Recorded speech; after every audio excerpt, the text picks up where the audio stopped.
बहुत बढ़िया विराह सुने के मिलल। बहुत बहुत धन्यवाद भैया जी के।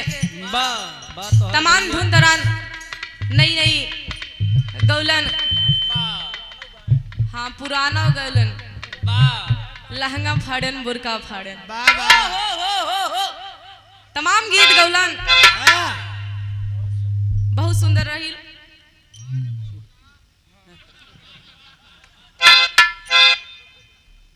देखा हमरे गुरुजी के गीत के संकेत कैलन का बजौला।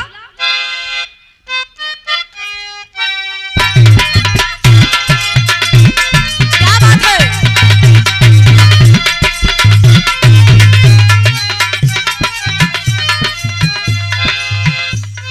कौनो मेहरारू के मरद बड़ा नौटंकी देखे के शौकीन रहल।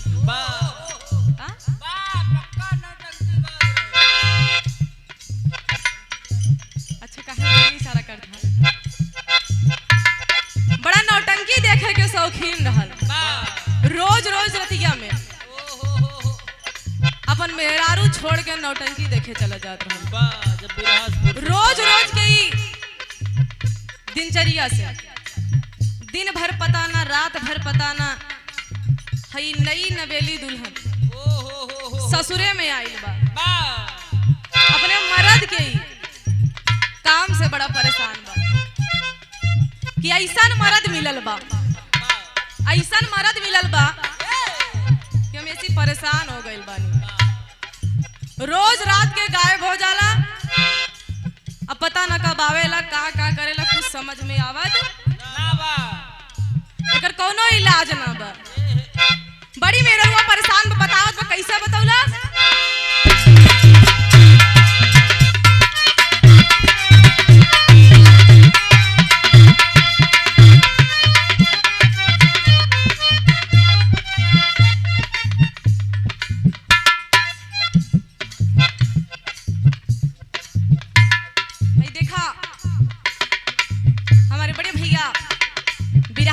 अच्छा कलाकार नया नया सिखत होगन, उनके साथे हमारे को यूपी म्यूजिक पे गाना, दोगो गाना बा। कवन जतिया सबसे महान, एगो पचरा बा। आप भैया आशीष यादव कुंडा की धरती से बिरहा के अच्छे कलाकार, आपके कर कमलों से 101 रुपए के पावन पुरस्कार बा।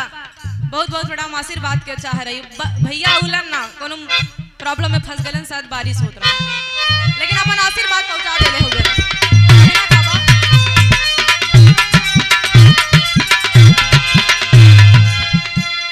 मेहरुआ बतावत बा, इहे कहत बा, साझे से नाच देखे गैला बारात में,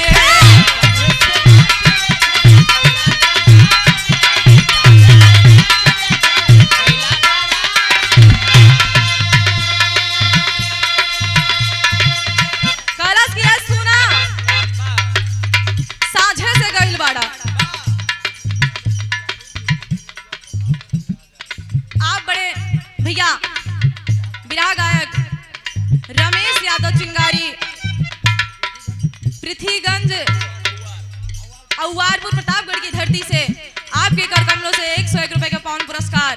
बहुत बहुत बड़ा आशीर्वाद के चाह रही। कहना का बा, साझे से नाच देखे गैला बारात में,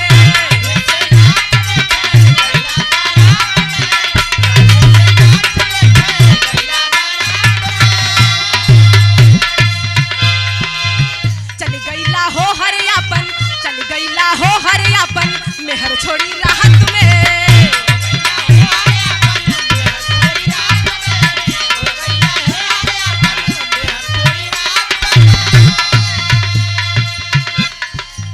साझे से नाच देखे गैला बारात में, चल गैला हो हरियापन मेहर छोड़ी राहत में, ओनिए कटेला भोरा हरिया हो,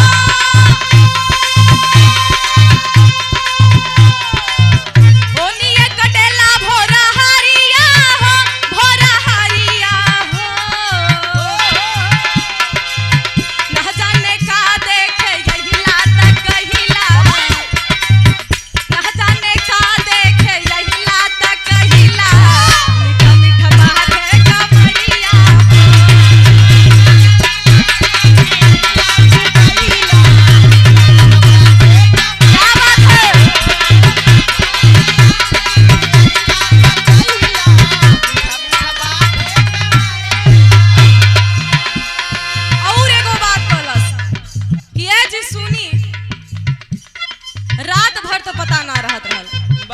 लेकिन जब आइला भोरहरी में तो बड़ा दुख देला हो, ऐसे ना करे के चाहत रहल।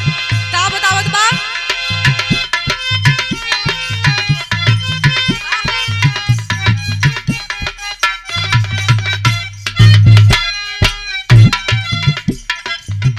बहरा ना होश में मरबा मधु होश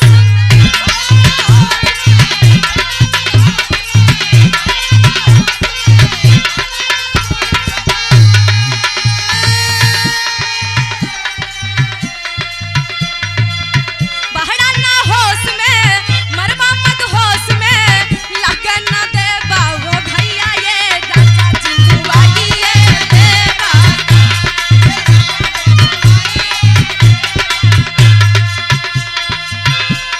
ए राजा जी मुआही ये देबा का जल्दी से खोली ना केवड़िया हो,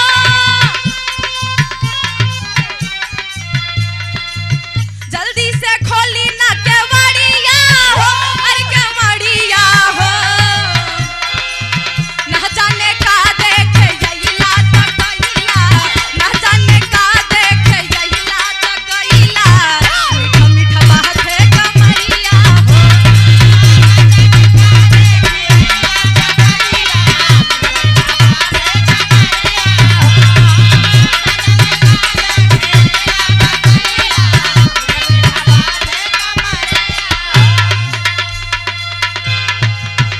आप बड़े ही भैया बड़े सम्मानित श्री अजय कुमार विश्वकर्मा, आपके कर कमलों से 1 रुपए के आशीर्वाद, बहुत बहुत प्रणाम आशीर्वाद के चाह रही। एक स्वर में सब केहू के प्रणाम बा।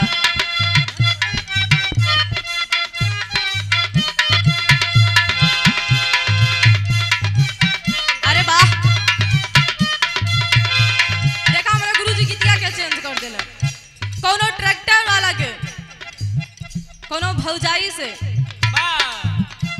बात बा, कोनो ट्रैक्टर वाला के भौजाई परेशान कैले बा।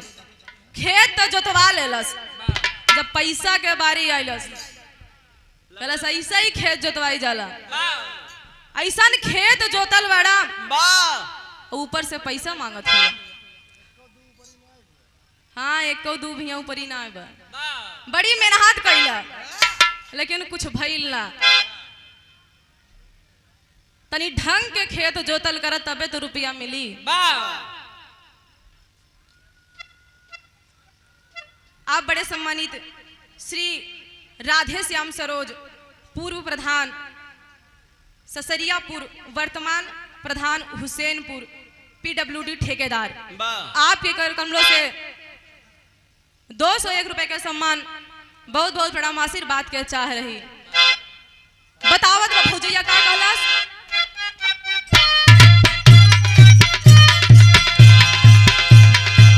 इहे कहत बा मीठा मीठा बोल के तू मुझको फसाया, मीठा मीठा बोल के तू मुझको फसाया, मीठा मीठा बोल के तू मुझको फसाया, मीठा मीठा बोल के तू मुझको फसाया, मीठा मीठा बोल के तू मुझको फसाया,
भैया हमके बड़ा परेशान कैले हुवन हो, रात भर सूते ना देले बड़न।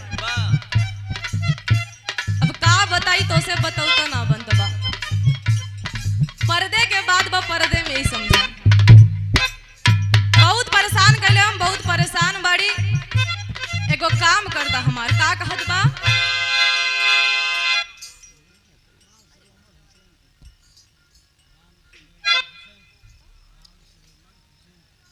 आप आदरणीय सम्मानित चाचा श्री राम सुरेमड़ हुसैनपुर की धरती से आपके द्वारा 21 रुपए के पावन पुरस्कार बहुत बहुत बड़ा मासिक बात के चाह रही। बतावत बता बतौलस वाह, टूटा ता दहिया बथाता कलाई, टूटा था दहिया बथाता कलाई, टूटा था दहिया बथाता कलाई। ले आवा देवरू दर्द के दवाई, ले आवा देवरू दर्द के दवाई, ले आवा देवरू दर्द के दवाई। टूटा ता दहिया बथाता कलाई, ले आवा देवरू दर्द के दवाई, सूत गइली सैया सरदिया चबके, ककरी भइल बा कमरिया लबा, ककरी भइल बा कमरिया लबार के, ककरी भइल बा कमरिया लबार के, ककरी भइल बा कमरिया क्या बात है। टूटा ता दहिया बथाता कलाई, ले आवा देवरू दर्द के दवाई, सूत गइली सैया सरदिया चबके, ककरी भइल बा कमरिया लबा, ककरी भइल बा कमरिया लबार के, ककरी भइल बा कमरिया लबार, ककरी भइल बा कमरिया लबार। और का बतावत बा,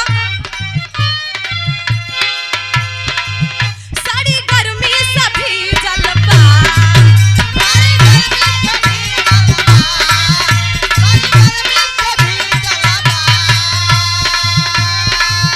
देहा देवरू होगी जलबा,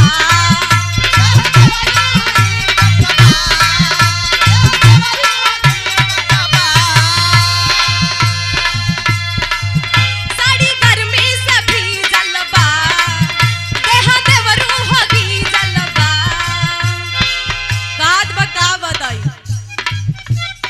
जैसे कुकुरा बिलरिया के झपटे उहे हाल तोरे भैया के बा।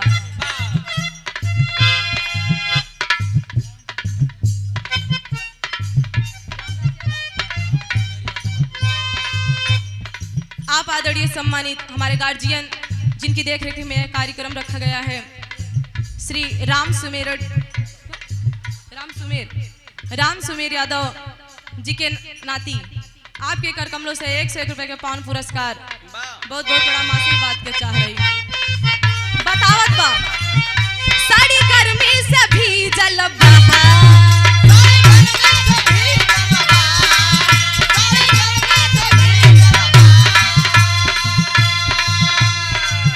देहा देवरू होगी जलबा,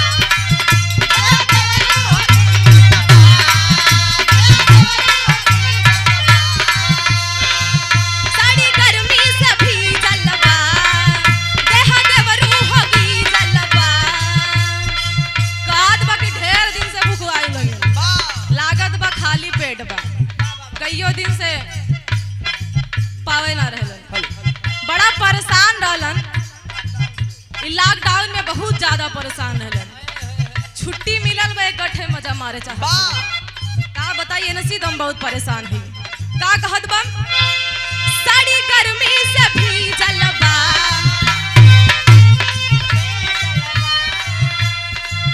साड़ी गर्मी से भी जलबा, देहा देवरू होगी जलबा, काट ले गलिया राजा तू नहु गपा के, काकरी भइल बा कमरिया लबा, भइल बा कमरिया लबार के, भइल बा कमरिया लबार, भइल बा कमरिया लबार।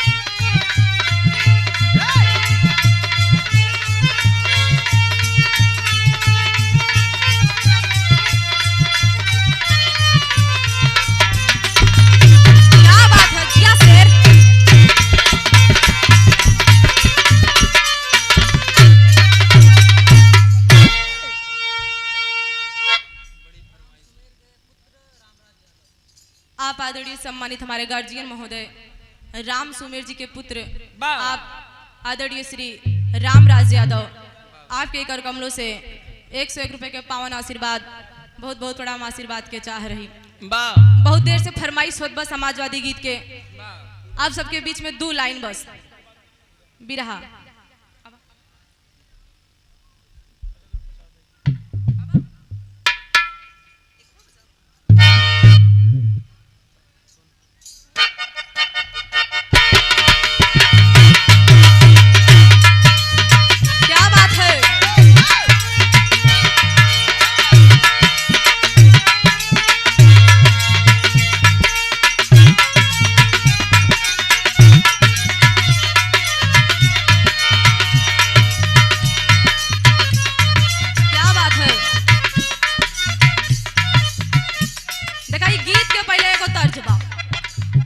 कौन तर्जबा?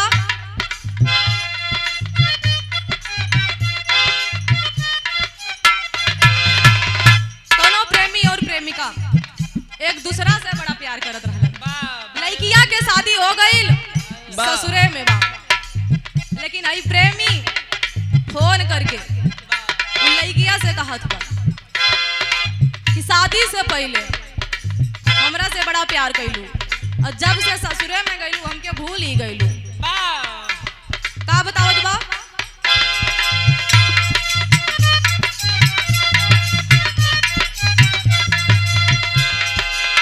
लड़किया समझावत बा कि ये जी सुनी, मान जाई जब शादी ना भइल रहल तब तो हम तोहार रहली, लेकिन अब शादी हो गई बा तो हमरे पर तोहार कोनो अधिकार। बतावत का बा?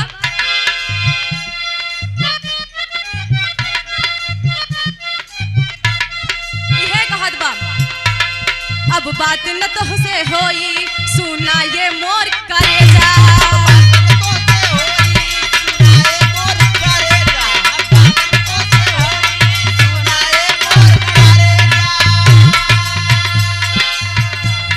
तू दिहले जावन बड़ा मोबाइल या के ले जा,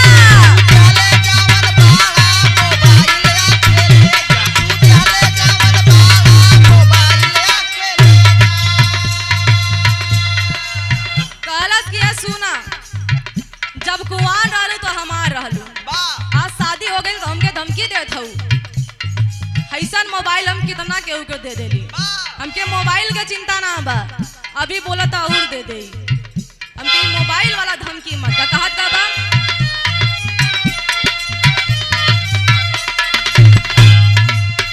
अब बात न तो से होई सुना ये मोर करेजा,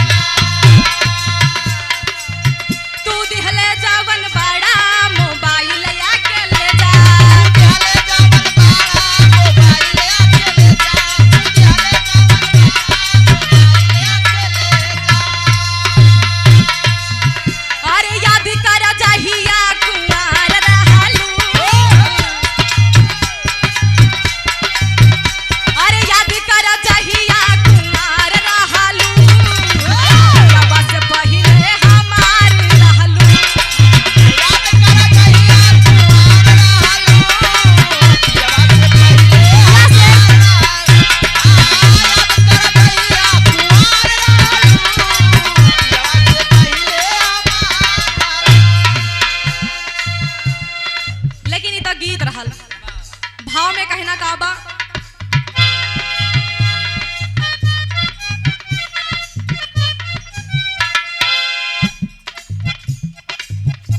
आज के समाज में जौन नेता विधायक बनल हुवन, जब से पंडा पुजारी के राज आइल बा, रड़ुआ के राज आइल बा, तब से देश में सब उल्टा सीधा होत बा। कोरोना तुम्हारे भी सबके खत्म कर दे बा, तमाम प्रकार के बीमारी भइल। इस सरकार जब से आइल बा केवल बीमारियां लेके आइल बा, कौनो काम हम ना करत बा, एक एक नई नई बीमारी खोज के देत बा। एकर नई परियोजना है और कुछ बा ना बा कहना बा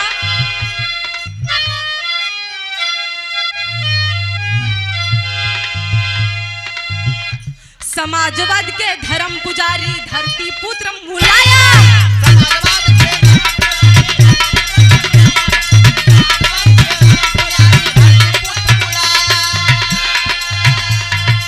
पूरे देश के अंदर जेकर जलवा बाटे काया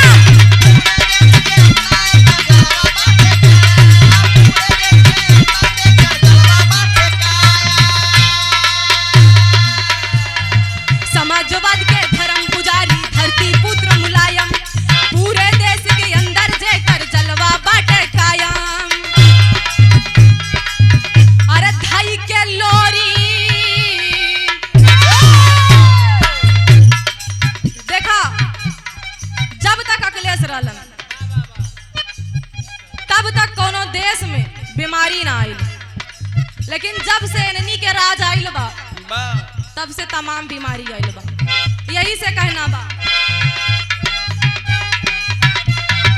क्या बात है धई के बीर लोरी के भेस आई हई अरे धई के बीर लोरी के भेस आई हई 22 में मुलायम के लाल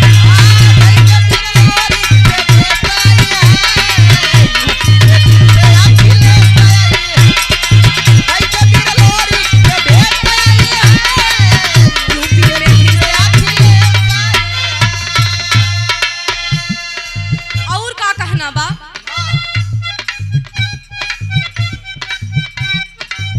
अरे रड़ुआ के राज होई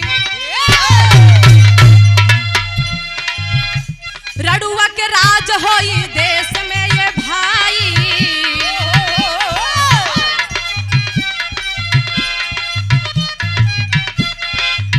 रड़ुआ के राज देश में चली जब से ई रड़ुअन के राज आइल बा तब से सबसे ज्यादा नुकसान हमरे युवा भाई के भइल बा रोज नई नई स्कीम निकलत बा वैकेंसी निकलत बा लेकिन पेपर भी होत बा लेकिन कोनो फायदा ना बा जब रिजल्ट के बारी आवेला तो कोर्ट में पहुंच जाला आप बड़े सम्मानित राजेश यादव मोखरी की धरती से आपके द्वारा 51 रुपए के पावन पुरस्कार बहुत बहुत बड़ा हम आशीर्वाद के चाह रही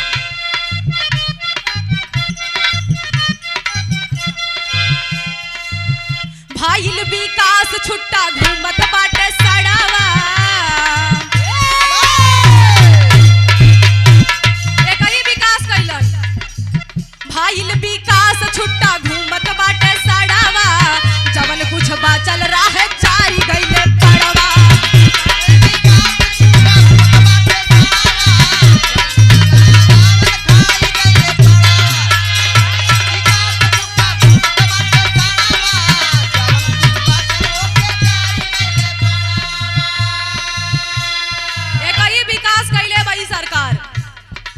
किसान के छुट्टा साड़ छोड़ देले बा किसान के जितना भी खेती होई जितना फसल उगावत हो कुल चर के साफ कर देत हो बस एक ही विकास कलस और कुछ कैले ना बा भाईल विकास छुट्टा घूमत बाटे सड़ावा जवन कुछ बाचल रहा जारी गईले पड़वा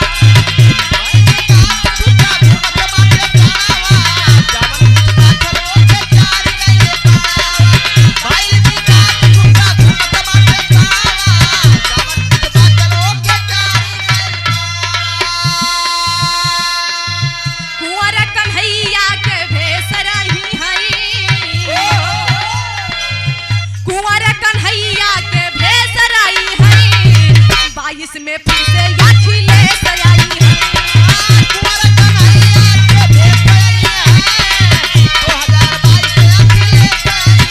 क्या बात है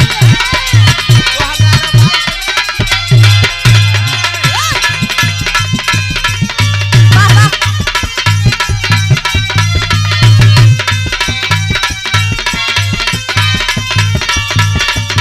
जय हो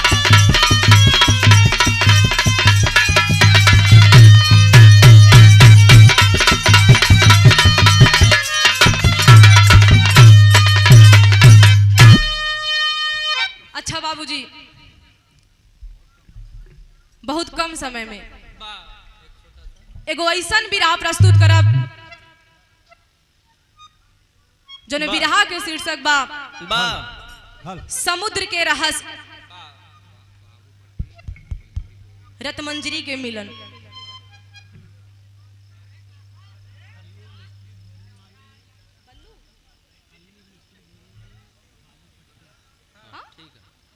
आप आदरणीय सम्मानित चाचा श्री कल्लू मिस्त्री बोरिंग वाले बाबूपट्टी की धरती से आपके द्वारा 51 रुपए का पावन पुरस्कार बहुत बहुत बड़ा आशीर्वाद के चाह रही। इब्राहा हमरे कवि जी बड़ी मेहनत से लिखले होंगे जौने मेहरारू मेहरारू से लड़कियां होत। हाँ अब तो मर्दे कोनो कामे ना बा जब मेहरारूए से लड़का हो जातो तो मर्द कोने काम के कुल काम मेहरारूए करिए तो मर्द का करिए आलू छली। अब हम सब जाई फिर। हाँ वो खाली बैठा है उनके साथे बहुत काम बा। हल आई गुरुजी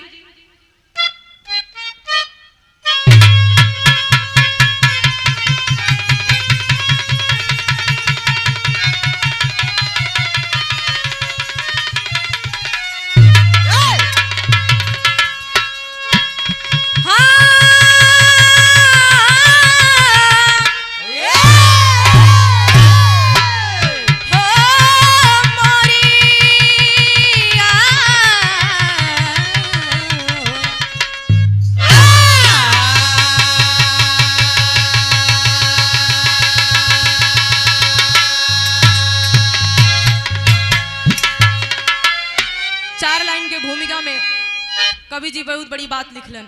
बतावल गए जहां न पहुंचे रवि हुआ पहुंचे कवि। कहना का बा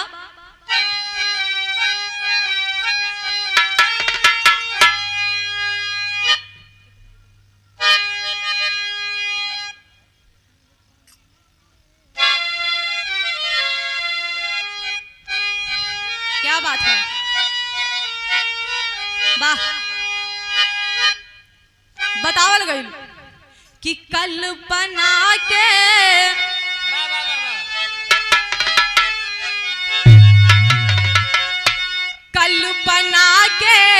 सहारे ये संसार है। कल्पना ही कलह की वजह बन गई। कल्पना में है बीता हजारों बरस। कल्पना से हुई काल है।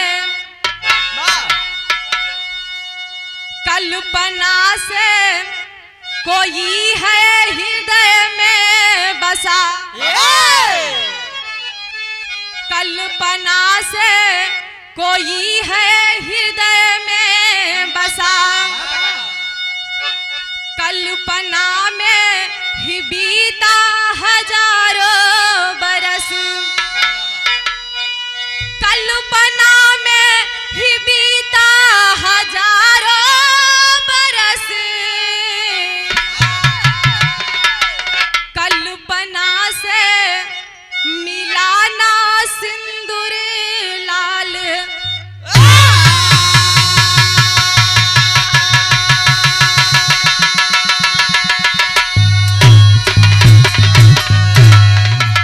बतावल गल कि बाबू ऐसा कल्पना ना करे के चाहिए कि जवन कभी पूर्ण ना हुई। कल्पना ऐसी करनी चाहिए जो सार्थक हो। जिस कल्पना से कोई उद्देश्य की पूर्ति हो। अब पता लग हम ही भिखारी सोच ले कि हम राजा बन जाई तो का राजा बन पाई। कल्पना ऐसी नहीं करनी चाहिए कर्म करना चाहिए। विराह में एक लाइन गजल के टुकड़ा बा।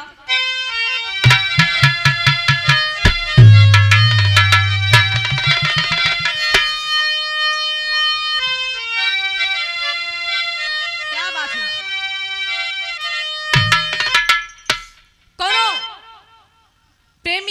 अपने प्रेमिका से कहत बा बा का कहलस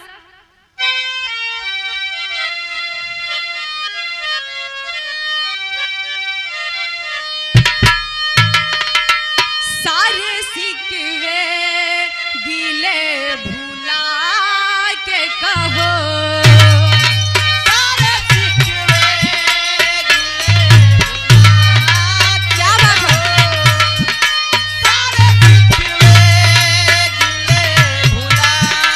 है सारे सिकवे गिले भुला के कहो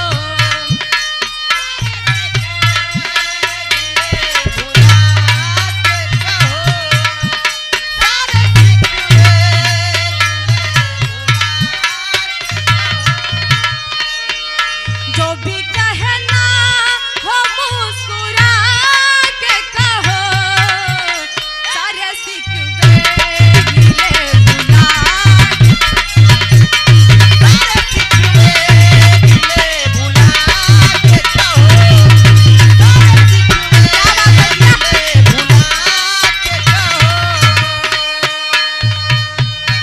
आप बड़े सम्मानित बड़े भैया दिवाकर जी के जीजा रवि जी आपकी तरफ से 51 रुपए का पावन पुरस्कार बहुत बहुत बड़ा हम आशीर्वाद के चाह रही है लेकिन भाव में कहना बका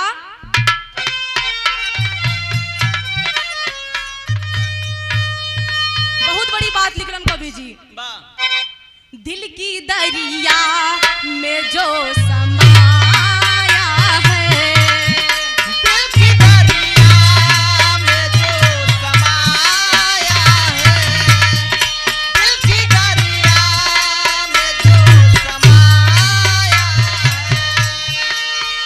काहे बिदना उसे रुलाया है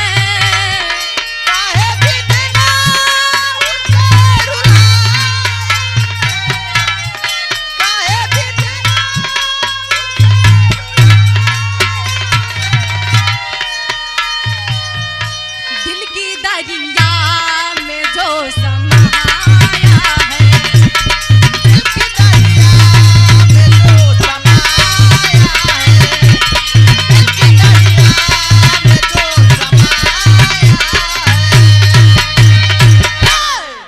लेकिन हमरा बिरहा के शुरुआत यहीं से होत बा कहानी कब और कैसन बा आई गुरुजी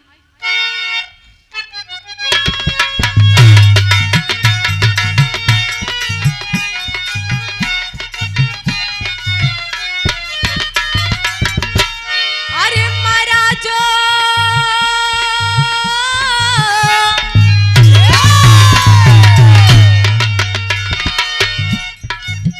मरा जो बीत जीवा सुन पखा लाचार हुई करी थी कल्पना जो कल्पना बेकार हुई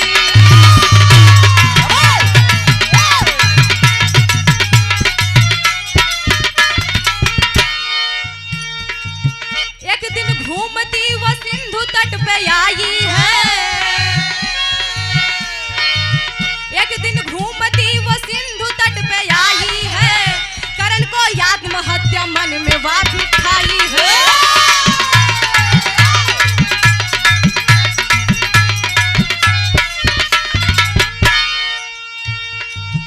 प्रगट हो सागर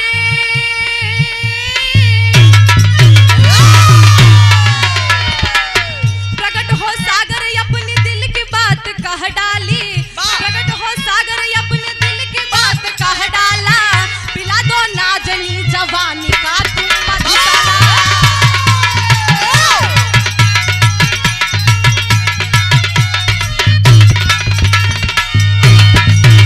अये बाबू कहानी की समझ लियो जाए बतावल गईल रावण के बहन जेकर नाम शूर्पणखा रहल ओकरे पति के नाम विद्युत जिह्वा बतावल गईल अरे वाह वाह वाह जौने समय रावण विद्युत जिह्वा के मारे बाप उस समय है बाबू शूर्पणखा लाचार बेबस बेचारी अपन दुख लेके समुद्र तट पे पहुंचल बा अपने मन में सोचत बा कि हमार सुहाग हमार पति इ दुनिया में ना बाड़न, हम जी के का करब, हमके जिए के कोनो अधिकार ना बा। इ बात के सोच के ए बाबू शूर्पणखा आज समुद्र तट पे पहुंचल बा। जैसे ही समुद्र में कूद के आत्महत्या करे के सोचल वैसे ही समुद्र देवता प्रकट भइलन। पूछलन कि ए बेटी तू आत्महत्या काहे करे के चाहत हो? शूर्पणखा बतावे लगल कि हमारी दुनिया में केहू ना बा, हम इस दुनिया में जी के का करब, हमार पति हमके छोड़ के चल गइलन, अब हम दुनिया में ना रह चाहत हई, हमके इस समुद्र में कूद के अपन आत्महत्या करे दी, हमके रोकी मत, हम इस दुनिया में ना रहब। समुद्र देवता एक बार देखलन, सोचे लगलन बाप रे बाप, अगर ये आत्महत्या कर दई तो हमनी के बड़ा अपमान महसूस होई, कि आत्महत्या करे ना देव हम, ओके समझा बुझा के अपने महल में ले गइलन। होत का बा बिरहा में एक लाइन गीत बा,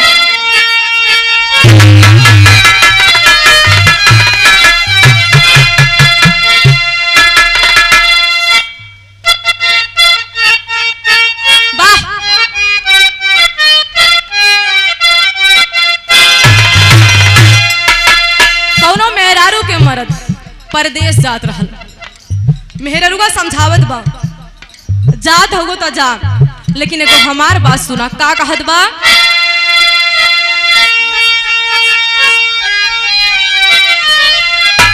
कहत बा जही बात जा बाकी जल्दी आ जइहा परदेसी पिया,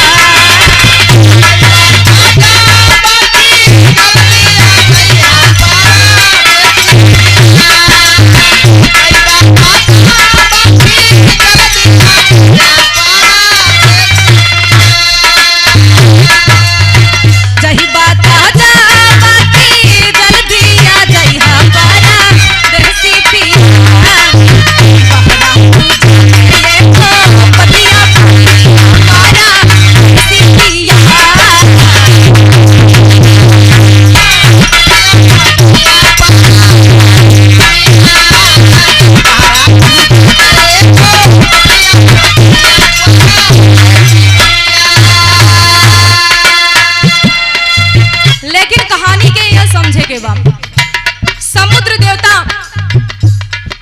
शूर्पणखा के लेके अपने महल में गए हों। धीरे धीरे समैया बीतल बा, एक दूसरा से प्यार हो गई, समुद्र देवता से शूर्पणखा से प्यार भइल बा, और जब प्यार भइल तब प्यार के नतीजा भी मिल गई, शूर्पणखा गर्भ से हो गई। जब ओके पता चलल कि ओकरे पेट में समुद्र के निशानी पड़त बा, धीरे धीरे समय बीतत बा, लंका के याद आइल बा, आज लंका लौटल बा। जौने समय लंका लौटल है बाबू, सबसे पहले मंदोदरी के दर्शन भइल, और मंदोदरी जब शूर्पणखा के देखले बा, एक बार तो खुशी भइल, ढेर दिन से गायब रहल हमार ननद, आज लौटल बा, लेकिन जब ओकर निगाह आई पेटवा पे पड़ल बा, सोच में पड़ गई, बाप रे बाप, एक पति तो मर गईल बा, लेकिन ये गर्भ से कैसे बा? पूछत बा कि तू ये कवन काम कैलू, अपने भाई के नाक कटवा देलू, तो क्या ऐसा काम ना करे के रहल? कहत का बा,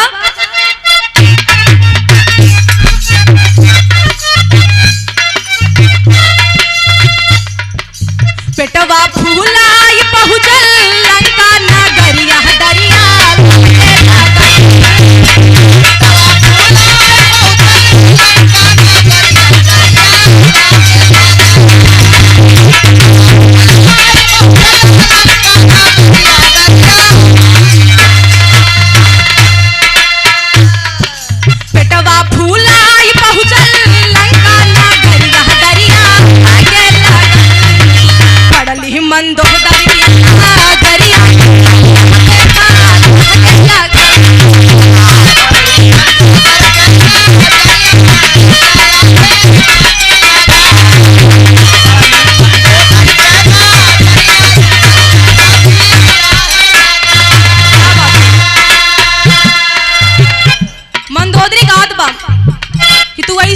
कैले बाड़ू तो के हम का बताई।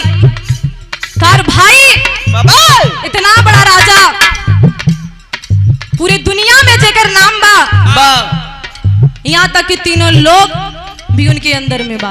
बा केहू उनकर कुछ ना बिगाड़ पाई। आज तक अपन सर ऊंचा करके चलत रहलन, लेकिन आज तोरे ऐसन कर्म से, ऐसे करतूत से बा आज केहू के मुंह दिखावे लायक ना रह गइलन। ओ तू ऐसन का कैले बाड़ू? बा मंदोदरी कहा तो बका कहलस।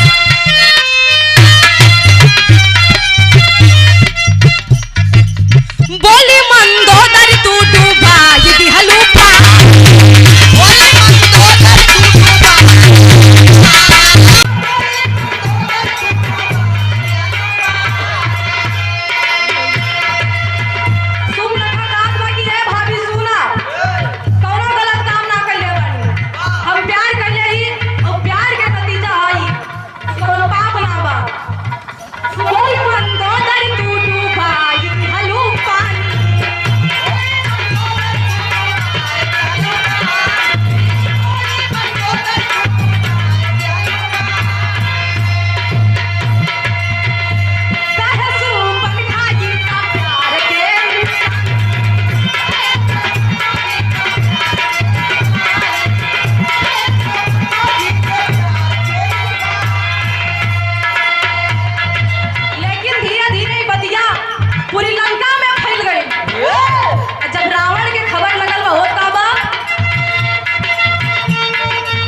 पड़ली मंदोदरी की नजरिया की दरिया देखा।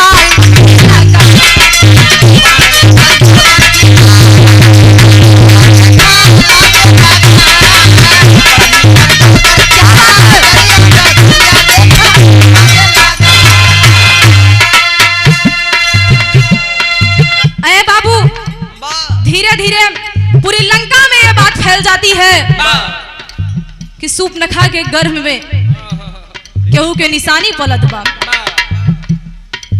धीरे धीरे ही बतिया रावण के पता चलल बा।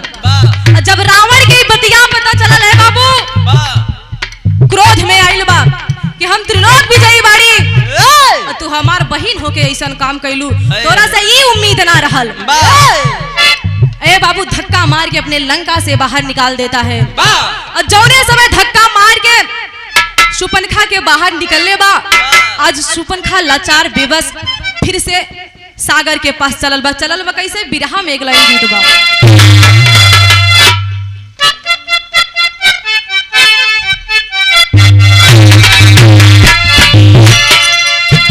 वह गीत बा बड़ी पुरान गीत है, पहले के दादा लोग गावत रहलन।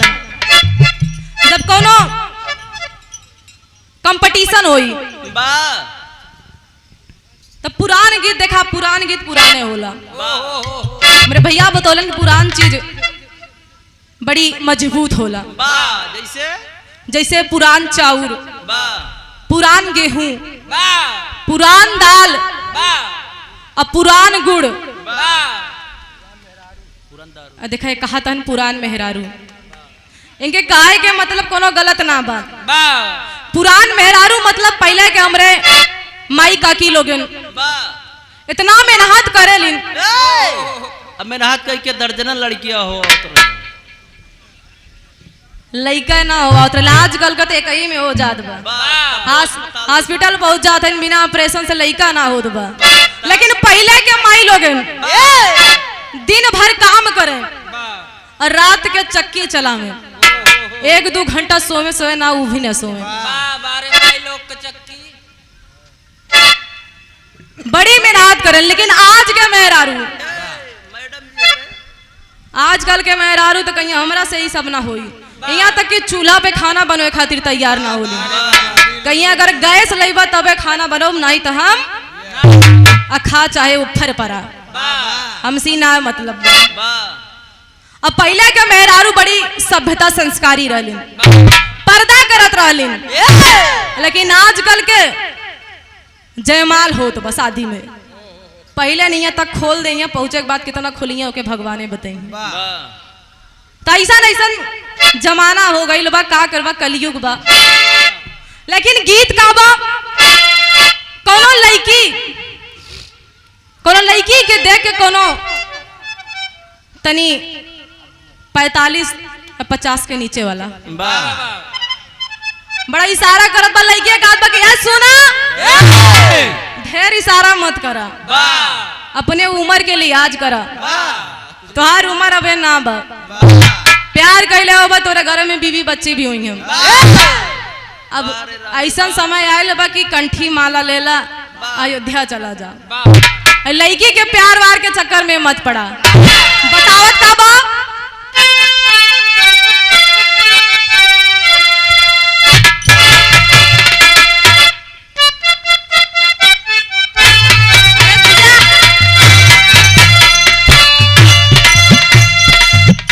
ये कहत बा नहीं खे उमरिया के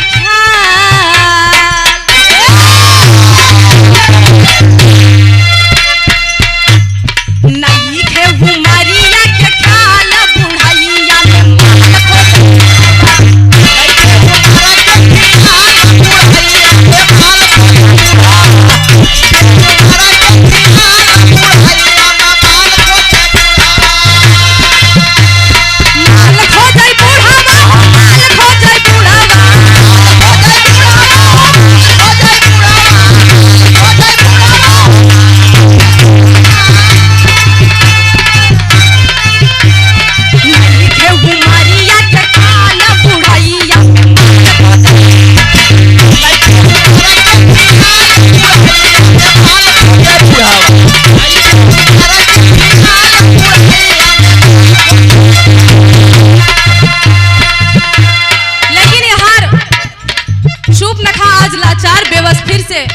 सागर के पास जात कैसे बा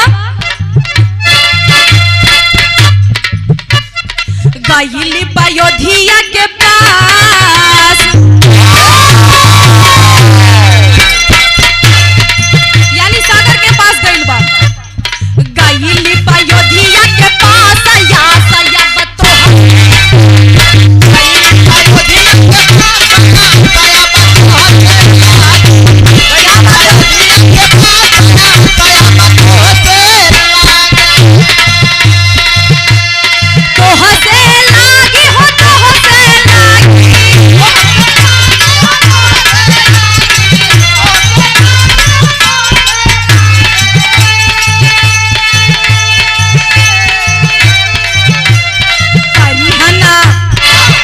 हरिहन हम के निराश या सया बतो हसे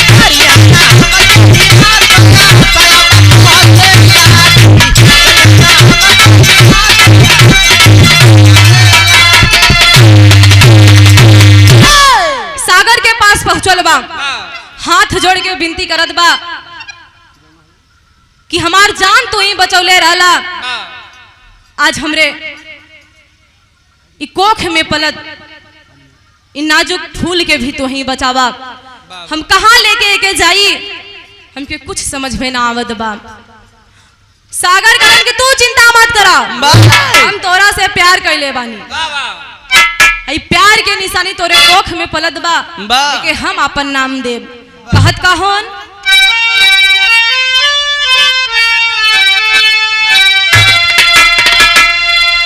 लिया या बनाई या योधी तो न छनवा,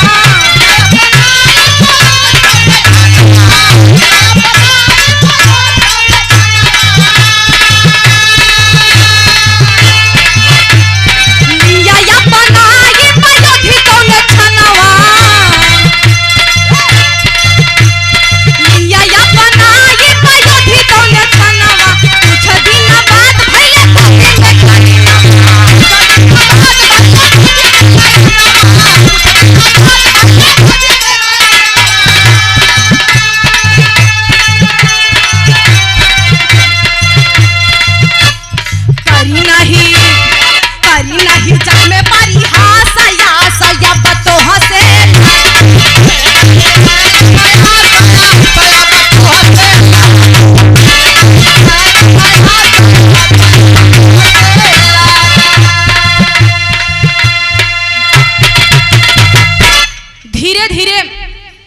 समय बीतत बा।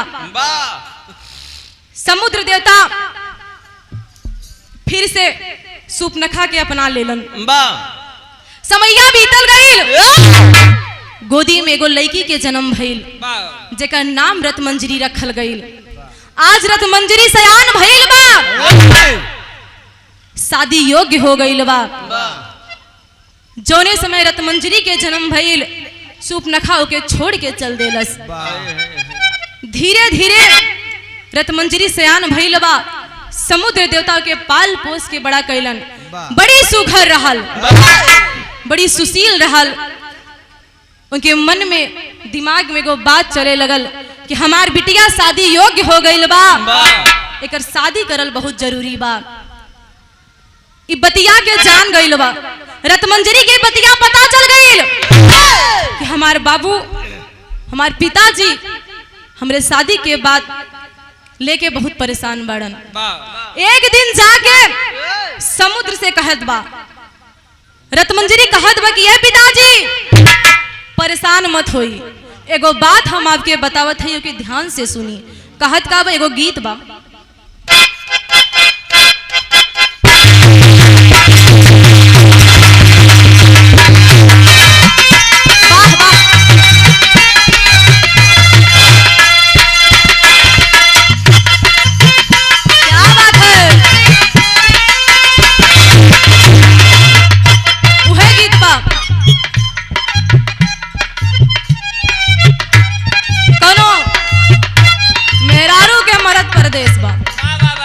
फोन करके मेरे रुआ समझावत बा कि ये जी सुनी ना, हई जो हमार देवर बा बहुत परेशान कैले बा हमके,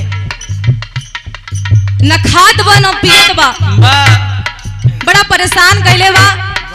ऐसे हम बहुत ऊब गए बानी। हमारे एगो बात माना, तू जल्दी से घर आ जा, ना तो हमसे सब कुछ ना होई। कब ट्रेन पटरी से उतर जाई हमके पता ना बा। बताओ कब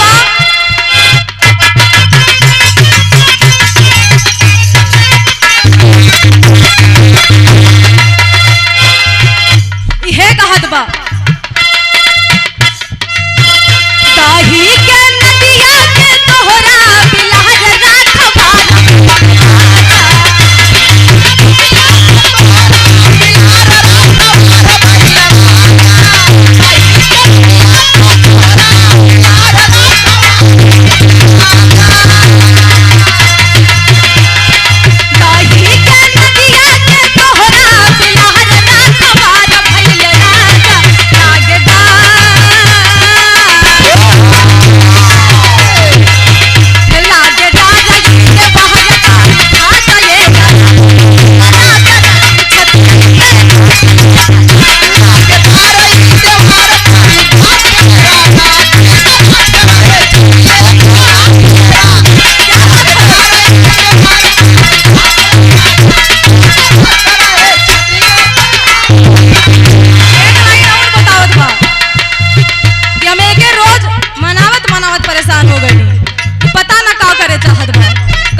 गीत रहल, भाव में कहना बा, जब ई बतिया कि रतमंजरी के पता चलल बा कि हमार पिताजी हमरे खातिर लड़का खोजत हो, बुला के बतावत बा कि ये पिताजी ज्यादा परेशान होए के जरूरत ना बा, हम अपने मन मंदिर में अपने मांगी के सेनुर बना लेले बानी, सोच लेले बानी हमरे मांगी में अगर सेनुर केहू डाली तो अयोध्या के राम डली है, नहीं तक केहू डाली।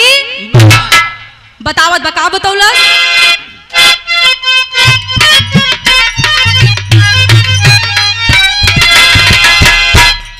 जीवन के नैया के हमरे श्री राम के बनहार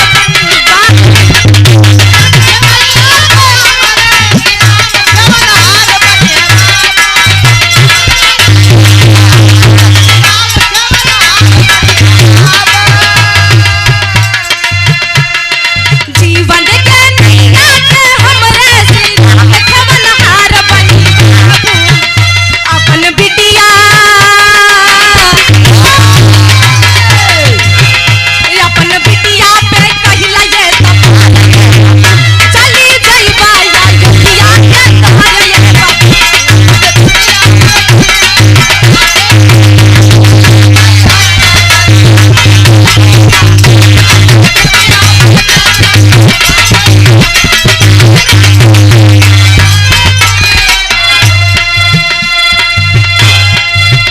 आज अपनी बिटिया के बात मान के समुद्र देवता अयोध्या पहुंचल हुन। कैसे?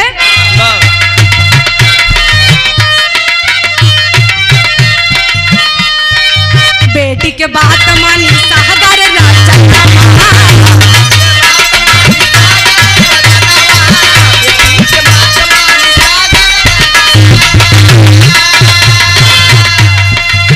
पहुंचे अवधपुरी दशरथ भवन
बेटी के बात मान के आज समुद्र देवता दशरथ के भवन अयोध्या पहुंचल बानन। बतावल गईल एगो बिटिया के बाप जब अपने बिटिया खातिर रिश्ता मांगे जाला ऐसा लागेला कि कोनो जाचक यानी भिखारी द्वार पे भीख मांगे आइल बा। कितना भी बड़वार होई, कितना भी धन दौलत होई, लेकिन ओकर पगड़ी नीचे ही रहल। आज समुद्र अपने बिटिया रतमंजरी के रिश्ता लेके दशरथ के भवन पहुंचल बाड़न। हाथ जोड़ के विनती करत हुवन कि प्रभु आप तो राजा हुआ, आपके पास हमें को जाचक के बाद कुछ मांगे आइल बानी, हमके आशा ना पूरा विश्वास बा हमारी इच्छा जरूर पूरा होई। दशरथ कलन बतावा तो के का चाहिए? कलन के कुछ और ना चाहिए, अपन बेटवा राम के हमरे बिटिया रतमंजरी से शादी कर दा। दशरथ बतिया सुलन कलानी हमरा से कुछ ना होई, लेकिन राम ही निर्णय करिए कि शादी करिए या ना करिए। लेकिन गीत बा एगो,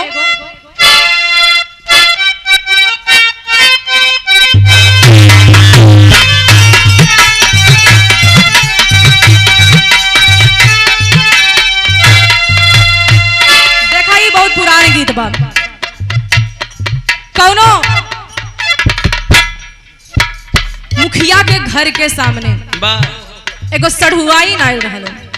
देखा घरे में या गांव में केहू के भी सढ़ुआई ना आवेले, यानी भाई के मेहरारू के बहन जेके सढ़ुआइन के दर्जा दियल जाला। जब आवेले चाहे वो छोटका हो या बड़का, सब केहू चौका मारे के सोचेलन। तो एगो मुखिया सामने के घर में, हाँ प्रधान, अपने यहाँ प्रधान बोलेलन, बिहार में मुखिया शायद बोलेलन। तो देख के इशारा करत बा, रोज रोज सड़वाइन के बनल देख के इशारा करत बा कि आए हाय का गजब के लागत हो, एको बार हमरे साथ डेट कर ले तू। तमाम इशारा करत बा, रोज रोज देख के थक गई लड़किया। कलेस बाप रे बाप, ऐसे छछुन्नर मनई तो हम ना देखली, गजबे के इंसान बा। हम कोनो जवाब ना देते फिर भी हमारे पीछे हाथ धो के पड़ गई बा। एके सुधरवइन के भी पड़ी, जाके अपने दीदिया से बताओ बा का बताउलस।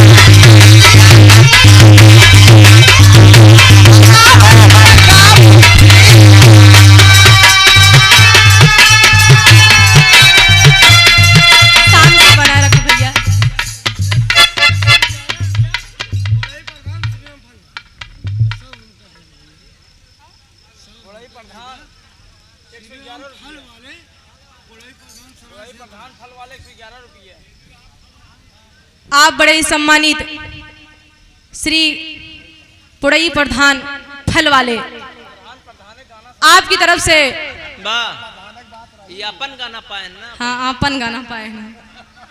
आपकी तरफ से 101 रुपए के आशीर्वाद, अच्छा 111 रुपए, बहुत बहुत बड़ा हम आशीर्वाद के चाहबा, लेकिन कहत का बा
लड़किया के शादी भई और कुछ दिन बीतल बा, ओके लइका ना भई, बड़ी परेशान बा। बतावत का बा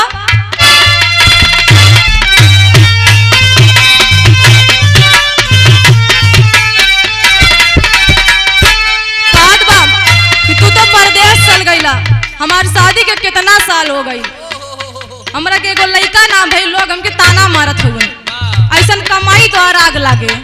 बतावत का बा शादी के भाई लकाई साल बीता,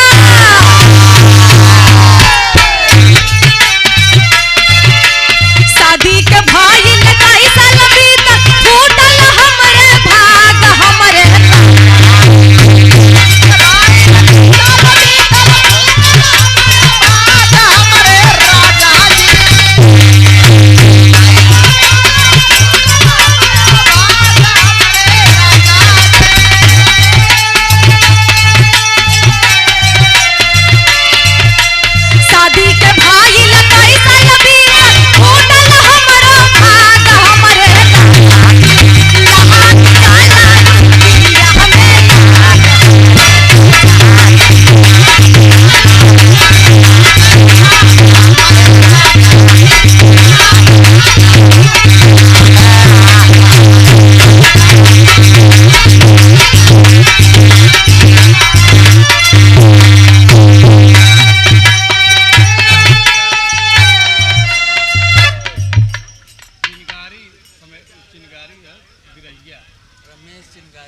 आप बड़े भैया श्री रमेश चिंगारी, उनके भैया, उनके छोटे भाई आप बड़े भैया समर बहादुर यादव, आपके कर कमलों से 51 रुपए के आशीर्वाद, बहुत बहुत बड़ा हम आशीर्वाद के चाह रही।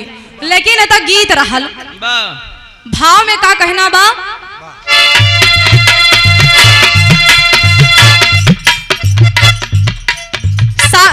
जौने समय दशरथ सागर के समझौलन कि हमरा से ही सब कुछ ना होई, अगर राम के शादी करे के होई उहे हामी भरी हैं, उनकर शादी अब दूसर हम ना करा पाई।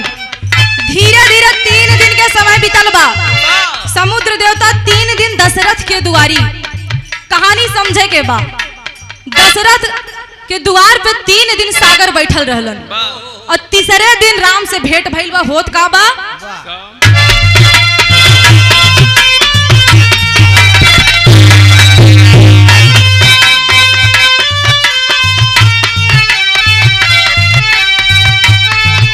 राम बतावत हुए सागर के बतिया सुन के रघुबर बोले है उस बार हमरे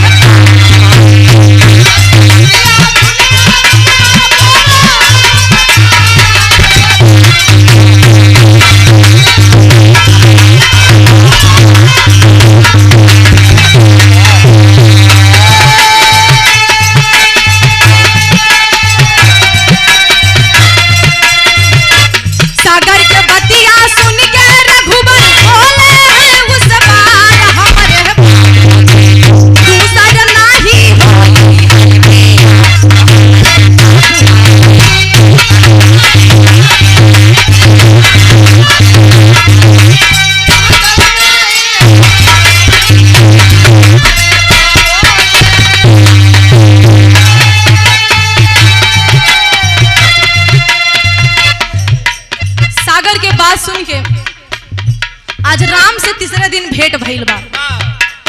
राम हाथ जोड़ के खड़ा हो गइलन कि आप हमरे पिता समान हुआ, हमरे से कुछ मांगत बाड़ा लेकिन हम ओके ना पूर्ण कर पाई। हम अपने पत्नी के वचन दे देले बानी, तोरे सिवाय जीवन में हम कोनो दूसर बियाह ना करब। सागर कहलन के सुना, तोर पिता तो 3 गो शादी कैलन और तू काहे ना कर सकत हुआ। कहलन कि हम सीता के वचन दे देले बाड़ी, पहली रात में ही सीता के हम वचन देली कि दूसरे बियाह अपने जीवन में हम ना करब। यही से हम आपके इच्छा ना पूर्ण कर पाई। ए बाबू, आज समुद्र देवता लाचार बेबस होके अपने महल में लौटल हुवन। कैसे?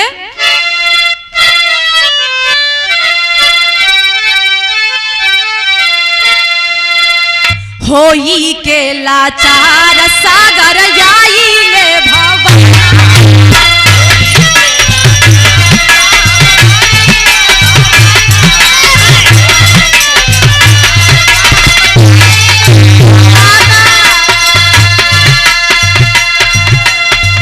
कुछ दिन बाद सीता राम आइले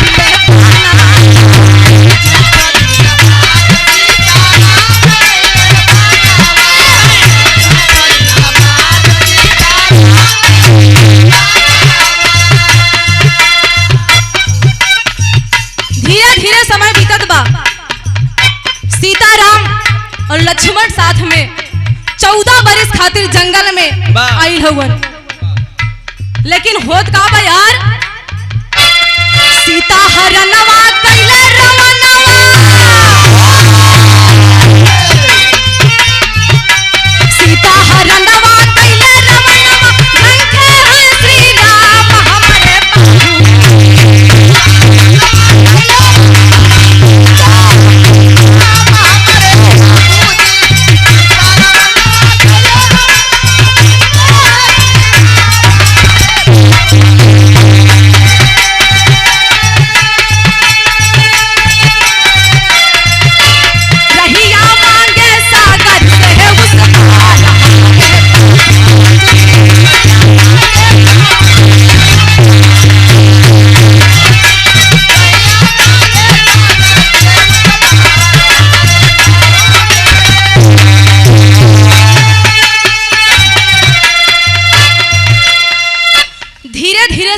बीतत बा।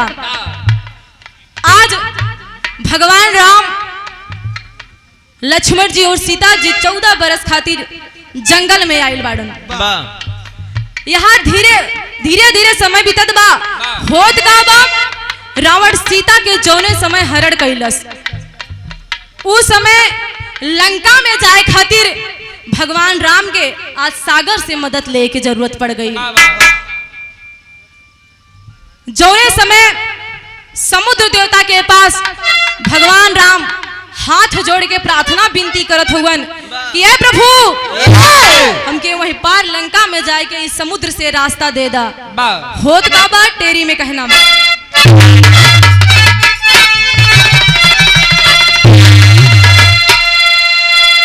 भराइल ना मांगी में सिंदूरा, हो भराइल ना मांगी में सिंदूरा, कलिया यास लगाया भंवरा गया फुलाइया।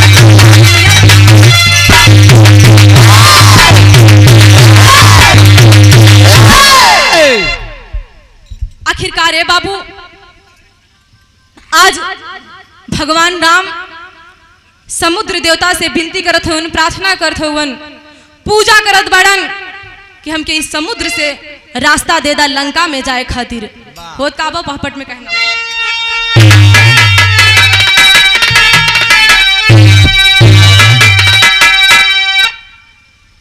अरे समुद्र तट पे प्रभु जी करई पूजा नवा सोचे मनवा में। अरे समुद्र तट पे प्रभु जी करई पूजा नवा सोचे मनवा में, तो जे करे साथ बजरंगी बलवनवा सोचे मनवा में।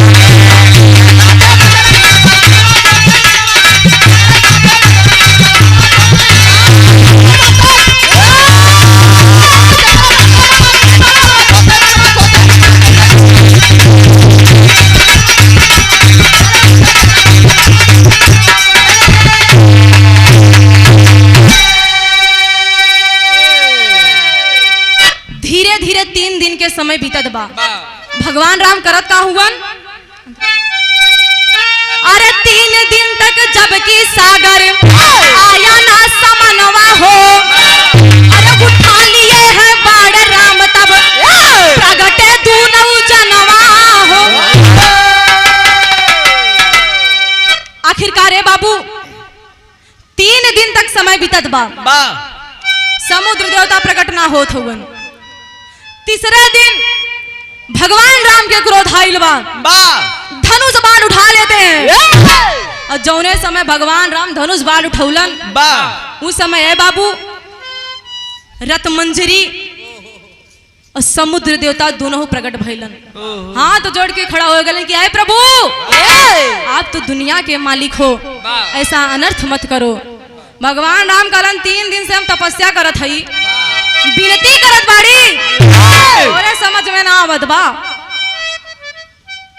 काल गईल की टेढ़ी अंगुली से घी निकलन के पड़ेला, सीधी अंगुली से कबो घी ना निकलत। भगवान राम जब बाढ़ उठलन तो दोनों जन प्रकट भइलन। भगवान राम कहलन अगर प्रकट भइल हुआ तो एगो हमार बात सुना, हमके इस समुद्र से जाए के रास्ता दे दा। वह समय समुद्र देवता रत मंजरी एक ठप बात कलन का, क्या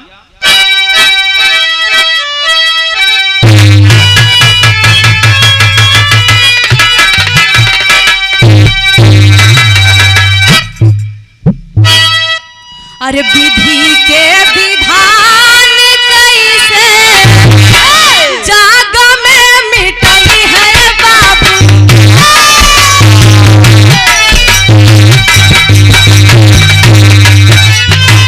काहे श्री राम तब सागर से कारा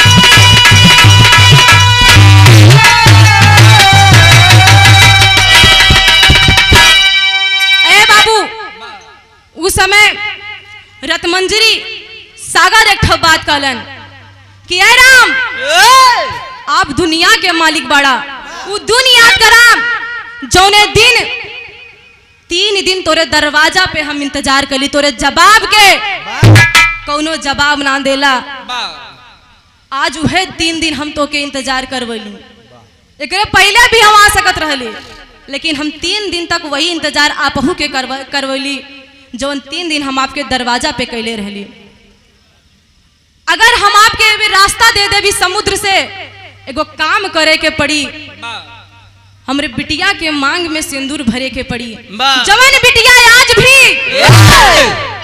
तोरे यास में कुमारी बैठल बा कहत का बाड़न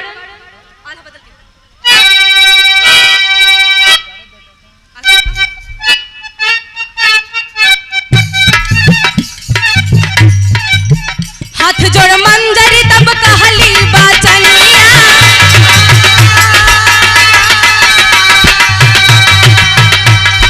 तोहरा से मंगिया भराई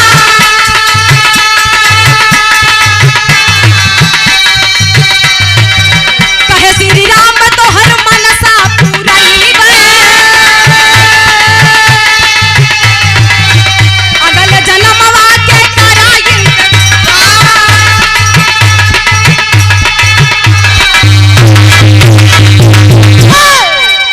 रतमंजरी हाथ जोड़ के विनती करे लगल कि हे प्रभु बचपन से हम आप ही के अपन पति मान लेले बानी हमरे मांगे में केहू सिंदूर भरी तो आप भरबा नहीं तो हम जीवन भर कुमारी बैठल रहब भगवान राम कहलन अगर तोर इतने ही जिद बा तो हमारे एगो बात माना ये युग में सीता के सिवा हम केहू के दूसर पत्नी के दर्जा ना दे सकीला लेकिन अगले जन्म में तो क्या अपन हम पत्नी बनाई तब तक तो कुंवारी बैठ के हमारी इंतजार करा खड़ी में कहना बा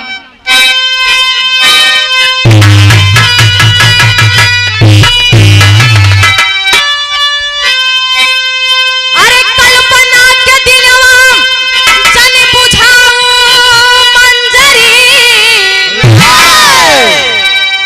अरे कल्पना के दिलवा जन बुझाओ कुंवारी बन के अपन जीवन तू बिताऊ मंजरी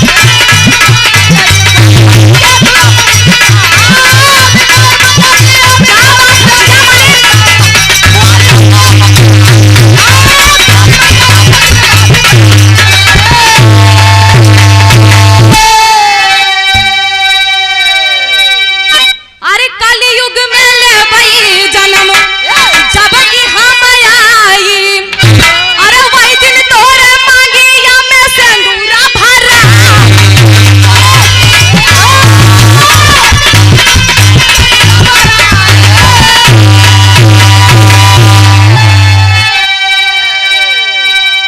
अरे बन के कन्याकुमारी अरे बन के कन्याकुमारी तो पूजाओ मंजरी कुंवारी बन के अपन जीवन तू बिताऊ मंजरी